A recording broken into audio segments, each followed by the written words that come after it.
અંબાજી મંદિરમાં મોહનથાળ પ્રસાદમાં ઘીના નમૂના ફેલ થયા બાબતે ગુજરાત પ્રદેશ કોંગ્રેસ સમિતિના પ્રવક્તા અને મીડિયા કો કન્વીનર હેમાંગ રાવલની પ્રતિક્રિયા સામે આવી છે। અંબાજી મંદિરની અંદર સમગ્ર વિશ્વના કરોડો શ્રદ્ધાળુઓ એ માતા અંબાજીના દર્શન કરીને ધન્યતા અનુભવે છે। તાજેતરમાં જ જ્યારે પૂનમ ગઈ ત્યારે 40 લાખથી વધારે શ્રદ્ધાળુઓએ અંબાજીની અંદર દર્શન કર્યા। આ અંબાજી મંદિરનો વહીવટ એ ગુજરાત સરકારના હસ્તક છે।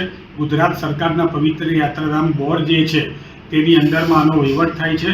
બનાસકાંઠા કલેક્ટર અને દાંતાના જે ડેપ્યુટી કલેક્ટર છે તે આના વહીવટદાર તરીકે કામ કરે છે। આ અંબાજી મંદિરની અંદર લાખો કરોડો ભક્તોની આસ્થા સાથે ઘણા સમયથી ચેડા થઈ રહ્યા હોય એમ લાગી રહ્યું છે। ભૂતકાળમાં મોહનથાળ પ્રસાદ બંધ કરીને ચીકી પ્રસાદનો અવિચારી નિર્ણય હોય જે પાછળથી પાછો ખેંચવો પડ્યો।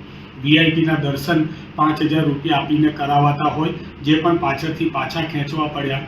હવે આ મોહનથાળનો પ્રસાદ છે એ પ્રસાદની અંદર જે મોહિની કેટરર્સ આનો કોન્ટ્રાક્ટ ધરાવે છે એના ઘીના નમૂના ફેલ ગયા છે અને એના ઘીના નમૂના ફેલ ગયા છે એનો મતલબ એમ થયો કે લાખો કરોડો આસ્થા ધરાવનાર લોકોએ જ્યારે આ પ્રસાદ ખાધો એ પ્રસાદમાં એમની આસ્થા જોડે તો ચેડા થયા જ છે પરંતુ સાથે સાથે એમના સ્વાસ્થ્ય જોડે પણ ચેડા થયા છે।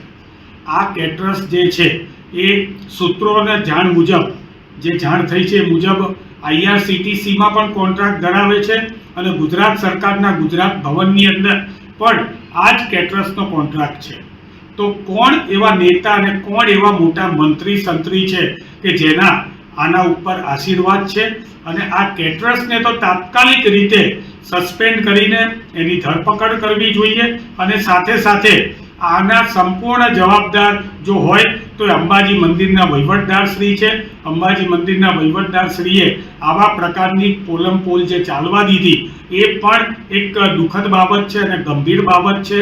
જલ્દીથી જલ્દી આના બાબતે નિર્ણય લઈને લાખો કરોડો શ્રદ્ધાળુઓએ જે સ્વાસ્થ્યની સાથે એમના ચેડા થયા છે આસ્થાની સાથે ચેડા થયા છે તો આ કેટરર્સના આંકાઓ કે જેને સુધી હપ્તા પહોંચે છે એ મંત્રી અને સંત્રીઓને પણ જલ્દીથી ખુલ્લા પાડવા